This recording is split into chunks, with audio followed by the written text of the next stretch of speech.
Donc on est à la fin du 19e siècle. Crookes met au point une expérience où à l'intérieur d'une ampoule de verre, il crée un vide partiel, et donc en aspirant l'air avec une pompe, et il impose aux bornes de deux électrodes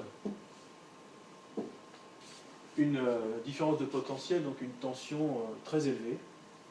Et au cours de cette expérience, donc, lorsqu'il a fait fonctionner ici, il va donc mettre en évidence l'électron en 1897, donc ce qu'il appellera le rayonnement cathodique.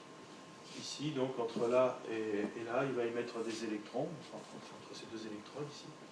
Et ce faisceau d'électrons donc, va générer ici une fluorescence à l'extrémité de l'ampoule. Donc, au travers de cette expérience, on va donc voir naître 3 prix Nobel. Le premier, c'est celui pour la découverte de l'électron. Le second, ça sera donc Wilhelm Röntgen pour la découverte des rayons X. Et le troisième, donc celui d'Henri Becquerel pour la découverte de la radioactivité naturelle. Donc en fait, comment ça s'est passé? Wilhelm Röntgen travaille sur la fluorescence observée à l'extrémité du tube de Crookes. Et lui, il pense que ce rayonnement ne dépasse pas les 2-3 cm de l'extrémité du tube, c'est-à-dire qu'il est rapidement freiné par l'air. Et puis, donc il travaille là-dessus, et dans son laboratoire, il dispose d'un écran recouvert d'une fine pellicule de platino-cyanure de barium, qui a la particularité d'être, lorsqu'il est excité, d'émettre une lumière fluorescente, exactement comme celle qu'on peut observer ici. Donc, un jour, il dirige son expérience en direction du plateau recouvert de la fine pellicule de platino-cyanure de barium. Il se rend compte que cette fine couche émet un rayonnement fluorescent. Donc, il travaille là-dessus, il est surpris, parce que cet écran il est situé à plusieurs mètres de l'extrémité du tube, alors que lui, il pense que ce rayonnement est freiné par l'air et stoppe rapidement sa propagation. Il se rend compte qu'à plusieurs mètres, la fluorescence peut être observée. Donc, il recommence plusieurs fois son expérience, et puis il se rend compte qu'effectivement, ça fonctionne tout le temps. De là, il va interposer différents matériaux entre l'extrémité de l'ampoule et son écran, et il va voir que certains matériaux absorbent le rayonnement et d'autres sont traversés par le rayonnement. Il va interposer donc du bois, du papier, des métaux, et puis un jour, quand son expérience est un petit peu plus au point, il demande à sa femme de venir, et il va lui demander d'intercaler sa main entre l'ampoule et cette fois-ci une plaque photographique. Il remplace son écran de platino-cyanure de barium par une plaque photo. Il révèle la plaque photographique et on découvre la première radiographie au rayon X jamais observée et jamais prise au monde, puisque c'est lui qui a inventé le concept.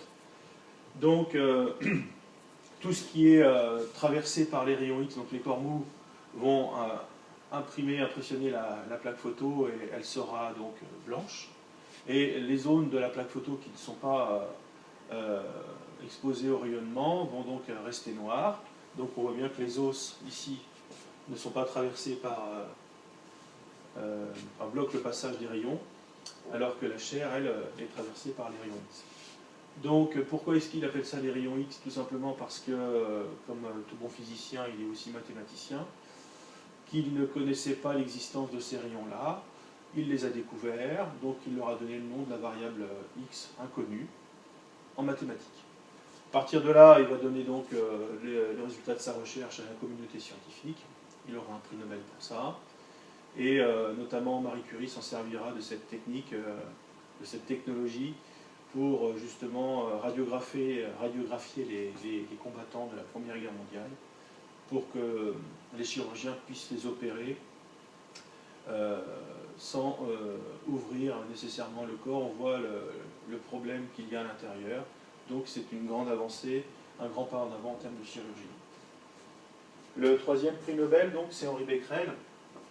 Henri Becquerel, qui va donc lui travailler lui aussi sur le rayonnement fluorescent, le rayonnement vert, qu'il observe à l'extrémité du tube, parce que lui il travaille sur les minerais d'uranium, et les minerais d'uranium émettent aussi un rayonnement vert fluorescent lorsqu'ils sont à l'obscurité. Alors lui, sa théorie est un petit peu différente. Il pense que c'est le Soleil qui communique son énergie au minerai, et le minerai la restitue, cette énergie. Par la suite, tout ce qu'il a emmagasiné, le minerai peut le restituer sous forme d'un rayonnement fluorescent. Donc pour ce faire, il dispose son minerai d'uranium, il l'expose au Soleil sur le rebord de sa fenêtre. Ensuite, il expose une plaque photo au rayonnement fluorescent, avec au milieu donc une croix de Malte, comme dans l'expérience de Crookes. Donc il a son minerai, une croix de Malte et la plaque photo derrière, qu'il va développer par la suite. Et il se rend compte qu'effectivement, comme ici, tout ce qui est traversé par le rayon va... Donc tout ce qui est la plaque photographique, donc lorsqu'elle est exposée au rayonnement uranique, est noire. Et puis vous avez la même expérience avec la croix de Malte ici. Donc on voit bien que le métal a stoppé la propagation du rayonnement, donc la plaque photo reste blanche, alors que sur l'extérieur de la croix, le rayonnement a impressionné la plaque photo qui, lorsqu'elle est développée, est noire. Donc le même constat. Et puis il refait l'expérience, et puis un jour, un jeudi, le temps est gris, il n'y a pas de soleil, donc il ne peut pas exposer son minerai au soleil, donc il le range dans un chiffon, il le met dans son tiroir, dans l'obscurité, en attendant donc le beau temps. Le vendredi, même chose, il ne fait pas beau, il ne peut pas faire son expérience. Le samedi, pareil, et le dimanche, du soleil, du ciel bleu, il se dit, tiens, je vais aller au laboratoire et je vais recommencer mon expérience. Il y va, et c'est là qu'on parle de hasard ou d'intuition, je préfère dire d'intuition. Il décide de révéler la plaque photo bien avant de l'exposer, son minerai, au soleil. Donc il décide de révéler la plaque photo alors que le minerai n'a pas vu le soleil.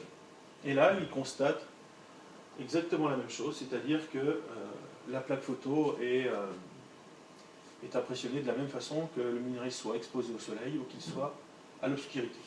Donc bien sûr, il recommence plusieurs fois l'expérience et il se rend compte qu'effectivement, le résultat ne change jamais. La plaque photo est toujours de cette nature que le minerai soit exposé ou non au soleil. Donc sa conclusion, c'est que le minerai n'emmagasine pas l'énergie du soleil, mais qu'il possède cette énergie en propre, en interne. Et donc là, on touche un peu le graal du physicien, c'est-à-dire avoir de l'énergie à l'infini et gratuite. Donc son idée, c'est de savoir d'où provient cette énergie, qui donc se manifeste par un rayonnement fluorescent. Donc à partir de là, il va faire appel à des collègues, notamment à Marie Curie et à son mari Pierre, pour l'aider à trouver l'origine de cette énergie qui se manifeste sous la forme d'un rayonnement fluorescent. Pierre et Marie Curie vont réussir à trouver l'origine de cette source d'énergie, et tous les trois auront le prix Nobel de physique en 1904 pour la découverte de la radioactivité naturelle.